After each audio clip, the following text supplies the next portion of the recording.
Hello YouTube, what is going on? This is AFNums here, and I'm making this rather long video to give you my opinion on the whole next gen, or what you could technically call the current gen console wars debate. So I chose dibs over this topic due to the fact that I've owned both consoles due to a mix-up. So I told Flares and Fusion, I'm like, nope guys, this is my topic, you cannot do this. So I kind of dikembe mutomboed them on this whole commentary idea. So anyway, that's not what this is about. But as you could probably see by any of my videos, I did choose the Xbox One. If you don't want to watch the entire video, blah blah blah blah, maybe you just wanted to see my opinion really quick.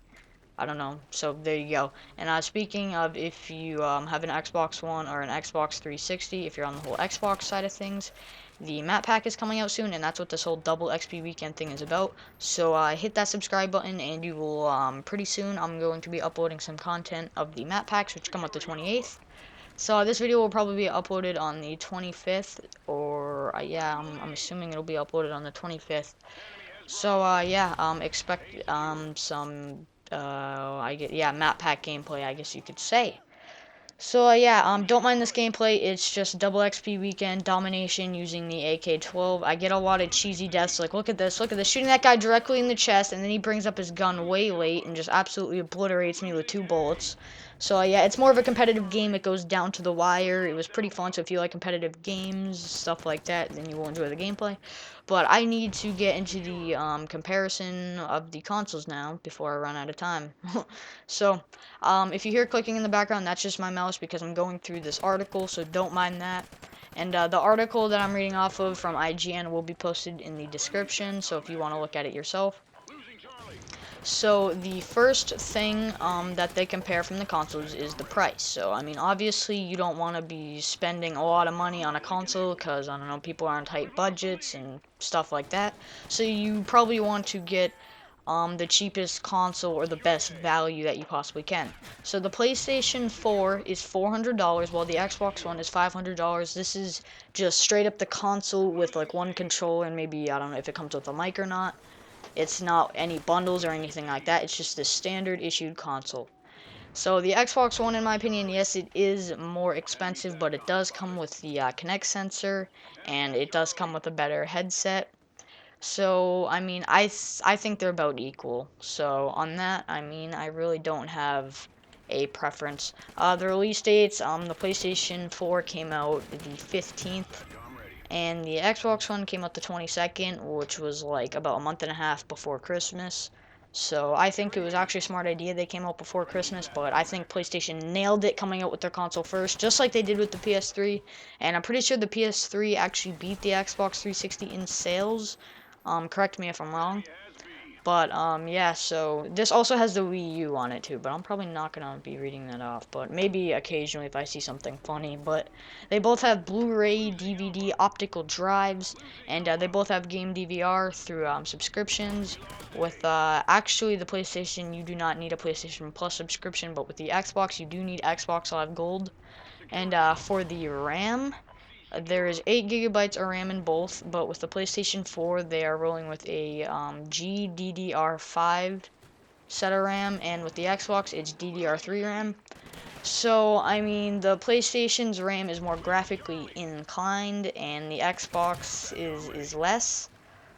So, I mean, I guess you could say, yeah, the PlayStation won in that area. With the CPU, the Xbox, I mean, not the Xbox, the PlayStation, I would say they won again with a single-chip x86 AMD Jaguar processor with 8 cores. With the Xbox, they have an 8-core Microsoft custom CPU. So, I mean, I would go look up what the custom CPU has built into it. I have no idea, but from the looks of it and the graphics on both consoles, I would probably say the PlayStation won, so. For the GPU, the PlayStation has an AMD Radeon Graphics Core Next Gen with 1152 shaders, and on the Xbox they have an 853 MHz AMD Radeon GPU with 768 shaders. So if you have any idea what that means, then yeah, that's good for you, but I don't. If you want to fill me in the comments, that would be cool. So the peak GPU shader that it could like possibly go with the PlayStation, it's 1.84 teraflops, and for the Xbox, it's 1.31 teraflops, which is, both of those are like a estimate. And for storage, they both have 500 gigabyte hard drives With the PlayStations, it is a 5400 RPM SATA 2 hard drive. With the Xbox, it's not really stated or anything. So as you can see, the PlayStation is, I'd say, like, it's kind of, I think they're taking the hand on graphics, while Xbox is taking the hand on the whole multimedia thing, where you can also game and do other stuff besides just gaming. So, as you can see, like with the PlayStation, they are telling you straight up what it is. They're telling you, yeah, it's an AMD Radeon GPU and stuff like that. Where the Xbox, it's more of a sort of, we'll take care of it, you do not question what we're putting in our GPU and stuff. With the PlayStation, they're telling you straight up, like, yes, this is in it. If you like that, then I'll buy our console, pretty much. So, for external storage, yes, you can with the Xbox. On the PlayStation, it says no. Removable hard drive on the PlayStation, yeah, you can, but it must be at least 160 gigabytes and thinner than 9.5 millimeters. And on the Xbox, you cannot. There's cloud storage on both consoles. Play as you download, remote download, yes. Access or account access from multiple consoles, yes, which is, I don't know, pretty simple to me. Mandatory game installs there is on the Xbox, but there is not on the PlayStation 4. Required internet connection, no, on either consoles besides on the first day for the Xbox One. There is no used game fee or digital game sharing or gifting, which the Xbox actually had when it first came out, but they shut that down real quick. There is no backwards compatibility, sadly, because I would love to play some 360 games on this bad boy, honestly. There is cross-game chat on both consoles, and, okay, here's a big topic, the controllers. So, I have held both controllers in my hand and have played I'd say a decent amount with both of them. The Xbox One being I've played with it more. And if somebody held a gun to my head and told me, which console would you rather use, tell me right now. Now, if someone was holding a gun to my head, I mean, it would probably be very difficult for me. I would, like, that would take me a long time. But, I mean, if I'm just, like, gaming, and let's say I have both consoles and I want to hop on, and I want to use the better controller, I mean, they both have their advantages and disadvantages, just like the consoles or anything in the world in general. I don't know. I like the way the PlayStation feels in your hand, and I like the looks of it. It looks solid. I really like the LED and stuff on the back. But with the Xbox, I don't know. The offset thumbsticks are a big advantage. That is the one thing, if I were to say something that I hate about the PS4 controller or any PlayStation controller in general. The non-offset, or I guess you could call them parallel thumbsticks, are awful.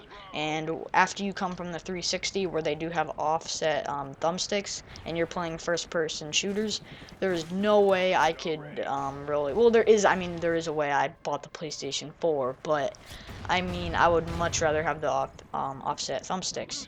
So the Xbox, I would have to say wins just because of the thumbsticks, and the PlayStation, I also don't like how you can't add batteries. Like, it would be cool if there was a feature to add batteries and it also came with a rechargeable kit, but the fact that they don't give you the option kind of frustrates me. On the Xbox side with the batteries, it does suck that it doesn't come with the rechargeable, but I mean, at least you can buy it separately, and you know you have the option to use batteries, because sometimes I'll be laying in my bed or something just playing some 2K, and I don't want to have to get up and, like, get in my chair and charge it, because, I mean, if it ever comes to that point, I'll just grab a couple AA batteries and I'll be good, and I won't have to worry about charging it. So for motion control, the Xbox obviously has the Kinect 2, which I personally love, and if you don't love it, it's not a big deal, because what you do is you go up to your Xbox, and you take the cord and you unplug it. So, yeah, everyone is debating. They're like, oh, the NSA spying on you. Okay, well, if you don't like it, unplug it. So that's my whole opinion on that. So for motion control on the PS4, you have the PlayStation Eye, the DualShock 4, which I'm assuming they're talking about. There's like a gyro ball on it, but I don't really see much use in that. And PlayStation Move, which is obviously not included, as well as the PlayStation Eye isn't either.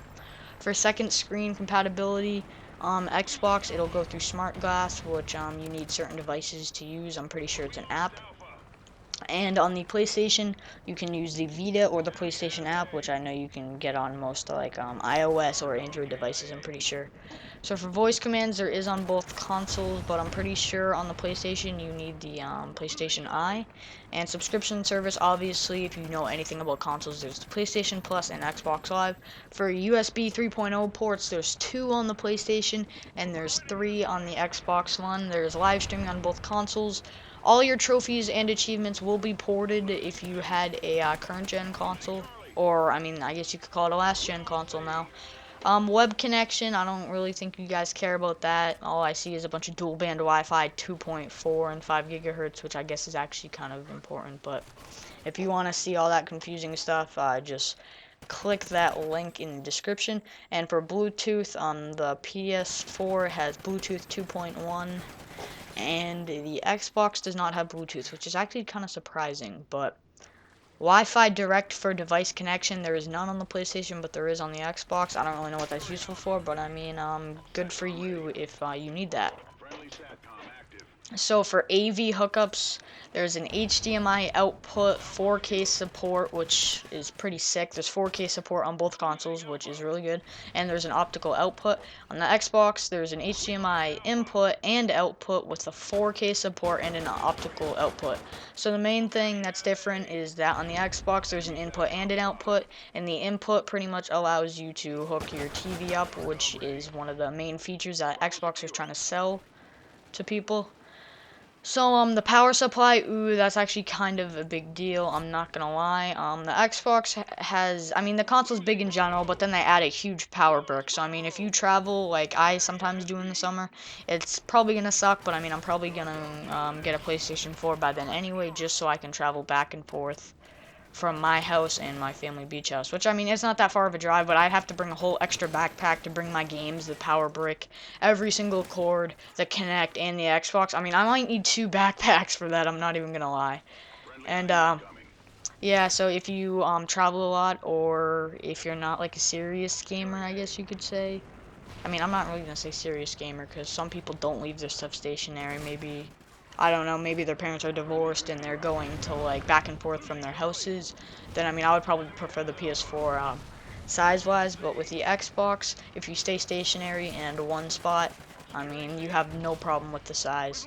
And online feature comparison chart, this is just telling you blah blah blah blah, ESPN, Skype, Netflix. If you want to see any of that, just hit the link in the description, because I mean, honestly, I'm not gonna read every single one off, but I mean, yeah, that's really, this doesn't matter. Console bundle comparison. Okay, so for the controllers, yeah, DualShock 4, the Xbox One controller. The headset, that's kind of a big deal if you're just going to be using the stock headset. My opinion, the Xbox beats the PlayStation by a mile, just because, if you've ever seen the PlayStation, it's pretty much a headphone, so, yeah.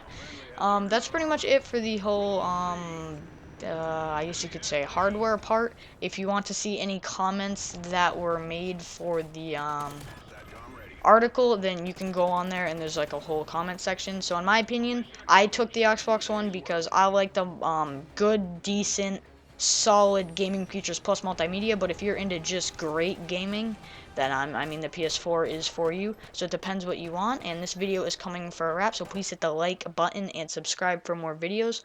And yeah, YouTube, peace out.